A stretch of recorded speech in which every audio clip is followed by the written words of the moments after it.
Fondée en 1329 par le cardinal Bertrand de Pouget, la collégiale est le cœur de la vie religieuse de la cité.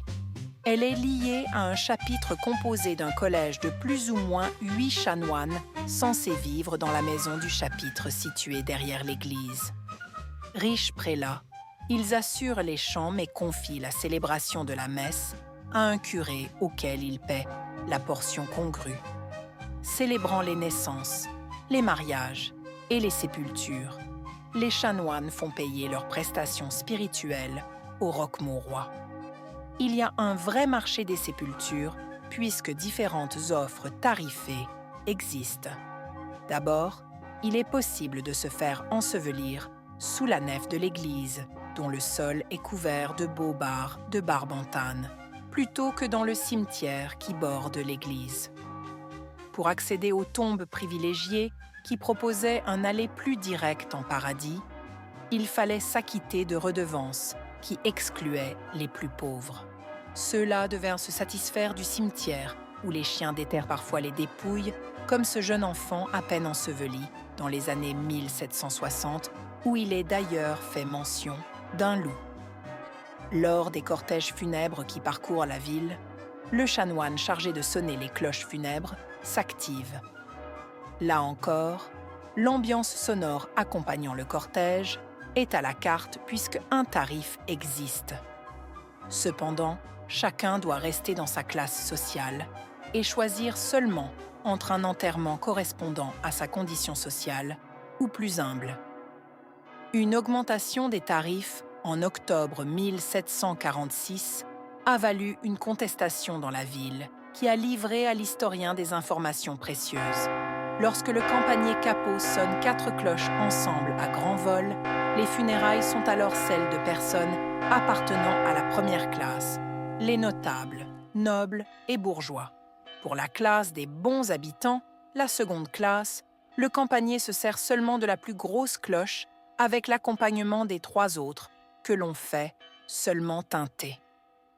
Cette sonnerie est aussi pour ceux de la première classe qui veulent s'en contenter par humilité. On ne met en branle qu'une cloche plus petite et on ne fait que teinter les 3 autres pour la 3e classe et ordinairement pour les gens pauvres ou pour ceux de la 2e classe qui, par humilité, n'en veulent pas de plus éclatante. L'église est aussi un lieu où l'on se montre, vêtu de ses plus beaux habits, aux grandes dames des curés qui jugent mal ces frivolités et notamment les coiffes luxueuses des dames. Les notables ont les premières places, devant le chœur de l'église. On les voit d'ailleurs se disputer la préséance avec les nobles et les officiers de justice. On voit les chanoines tout faire pour humilier la municipalité en entreprenant des travaux qui obligent au délogement du banc des consuls, sans les en avertir. L'église est un lieu où les pouvoirs s'exhibent et où ils s'affrontent. Le 15 avril 1755, un consul a même piqué une colère pendant une messe lorsque le marguillier a osé lui manquer de respect en méprisant les usages. Le consul expose l'affaire au conseil de ville le soir même. Le sieur Charles Capot a apporté une caisse pleine de cierges, dont la distribution se fait ce jour-là tant aux magistrats municipaux qui se trouvent présents qu'aux autres assistants. Au lieu de présenter les premiers cierges au sieur maire et consul, il a commencé à en donner un au valet de ville qui se trouvait au-devant du diban, et ensuite au maire, qui lui a fait sentir sa sottise. Ce marguillier a osé lui répondre qu'il faisait comme on lui avait dit de faire, ce qui donne lieu de croire qu'il y avait une affectation marquée de la part de ce marguillier et peut-être de ses confrères.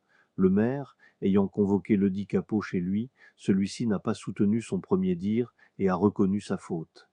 Le grand prédicateur Briden, véritable vedette au XVIIIe siècle, inhumé ici dans la collégiale, n'a sans doute pas manqué de rappeler les élites à plus de dignité et à demeurer exemplaires en toutes circonstances.